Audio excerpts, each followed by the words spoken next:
యముడు లేదా యమధర్మరాజు హిందూ పురాణాలలో తరచుగా కనిపించే పాత్ర. అతను పాతాళలోకానికి అధిపతి.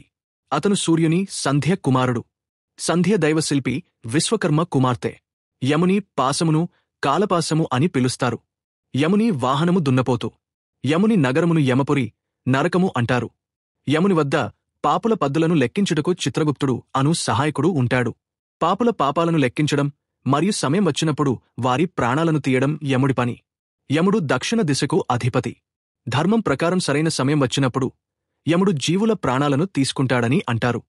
యముడి దృష్టిలో ఎలాంటి పక్షపాతానికి లేదా అన్యాయానికి చోటులేదు. యముడి నియమాలు కఠినంగా ఉంటాయి. యముడు గొప్ప జ్ఞాని, దేవుని భక్తుడు. ఆయన నచికేతకు ఆత్మజ్ఞానాన్ని, తత్వశాస్త్రాన్ని బోధించాడు.